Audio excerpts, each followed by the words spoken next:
L'un des principaux dangers au tennis de table, ou l'un des principaux dangers à voir. Tiens, mets-moi en commentaire, honnêtement, je sais pas. T'as dû le remarquer, je suis assez nul en orthographe.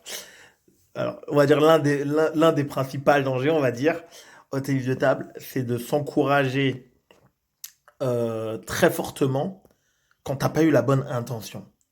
C'est pour moi l'un des éléments les plus importants pour savoir est-ce qu'un joueur il va avoir cette courbe de progression. Et peu importe que tu sois 5, 8, 12 ou 17, c'est pareil. Moi je vois des 17, je joue avec des 17, des 16 au club et tout. Si tu fais pas un bon choix par rapport à la balle qu'on t'a proposée et que tu t'encourages en étant convaincu que le choix que tu as fait, il était logique alors qu'il ne l'était pas par rapport à ta position du corps, par rapport à ton équilibre, par rapport à la difficulté de la balle qui arrivait, et que tu t'encourages en étant convaincu que tu avais raison, là est le problème. Et pour moi, c'est le moment où ça fait le lieu où tu vas plus être capable de progresser. Parce que tu vas aller en fait dans une voie qui effectivement est beaucoup trop compliquée, qui est beaucoup trop dure. Je prends un exemple classique. Actuellement, j'ai vraiment du mal, une fois que le jeu il est lancé, lorsque la balle elle vient dans mon revers, à bloquer dans le plein revers. Je bloque au milieu de table, et ce qui veut dire quand je joue des 12, des 13, ça va passer parce qu'ils vont pas être en capacité de repartir. Mais quand je joue le numéro 2 de mon club, le numéro 3, le numéro 4, ça passe pas. Les joueurs tournent, ils m'envoient fort en coup droit, donc je me fais ouvrir. Et même lorsque je vais la mettre au milieu, en fait, que j'ai manqué de contrôle, même quand je gagne le point, je m'encourage, je peux m'encourager et tout pour la généralité, mais je sais, je garde à l'esprit que mon placement, il est pas bon. Et que même si j'ai gagné le point, en fait, j'ai eu de la chance. J'ai gagné le point parce que c'est le joueur en face qui lui a pas fait les efforts, il s'est pas bien dégagé, mais j'ai eu beaucoup de chance et m'encourager en étant convaincu que mon choix, parce que j'ai gagné le point, serait le bon. Et donc du coup, je recommencerai et effectivement, à chaque fois que je jouerai un joueur là qui a mon classement qui est un petit peu moins fort que moi ou un peu plus fort, là c'est clair et net que ça ne passe pas.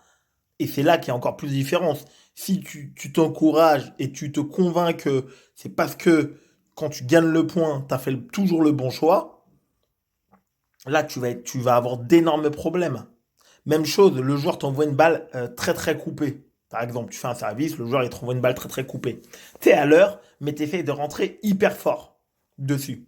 Mais la balle était très coupée. Donc ça veut dire, même la majorité des joueurs, même un joueur qui a 400 points de plus que toi, il l'aurait accroché un peu plus, il aurait mis un peu plus de courbe, il l'aurait assuré. Parce que il y a une bonne qualité de balle, donc on s'adapte. Et si toi t'essaies de rentrer très fort dessus et que tu la mets dans le bas du filet et que tu dis ouais ouais allez c'est ça, pourquoi est-ce que c'est pas le bon choix de t'encourager et de penser que tu avais raison? C'est parce que la probabilité pour qu'un jour tu réussisses à maîtriser le top frappé, rentrer très fort sur une balle qui arrive très coupée, elle est minime parce que les joueurs qui font ça en fait ils sont sous les 500 français, tu vois? Et donc en fait pour déjà être commencé à t'entraîner très sérieusement à le faire, il faut déjà que tu sois au minimum numéroté. Tu vois, au minimum 800, 700, 600, t'as tendance, comme moi, on va dire, à voilà, accrocher un peu ta balle, mais à un moment donné, si tu veux aller voir qu'est-ce qui se passe, 500, 400, 300, il faut que ta balle soit plus dure. Donc là, effectivement, mais ton niveau technique, effectivement, au moment où tu commences ça, il est adapté. Parce que voilà, ton niveau technique, il est bien plus élevé, donc tu vas mieux savoir utiliser ton corps, avoir une meilleure capacité d'anticipation, de lecture, d'exécution. Et c'est pour ça, si tu t'encourages sur la mauvaise intention, c'est mort dans le film. C'est clair et net, ton niveau, il va être capé. C'est là, c'est foutu. Donc c'est toujours ça que tu dois avoir à l'esprit. Est-ce que quand je m'encourage, est-ce que c'est bien tenté? Parfois, le jeu il est lancé, la balle elle vient dans le revers, hop, t'essayes de faire un bloc en ligne droite, elle sort. Tu sais juste de ça là, le long de la ligne, tu t'encourages, là, voilà, ça c'est normal. T'as raté, t'as tenté quelque chose, t'as raté, ça c'est top. Ça c'est un bon encouragement. Parce que la fois d'après, tu vas le réussir. Tu vois, là c'est logique. La balle était dans ta raquette, t'as tenté de rentrer un peu fort, elle n'est pas sortie de grand chose. Maintenant, si elle sort de ça, là, moi je sais que c'est pas bon. Tu vois, entre ça et ça au tennis de table, c'est beaucoup, il y a de l'écart. Ça compte, c'est pas n'importe quoi le tennis de table. On a un sport, faut de la précision. Ça, c'est beaucoup trop. Ça, je m'encourage. Tu vois la différence? Bon, médite là-dessus. Mets-moi toi ce que t'en penses en commentaire comme d'habitude. Allez, ciao.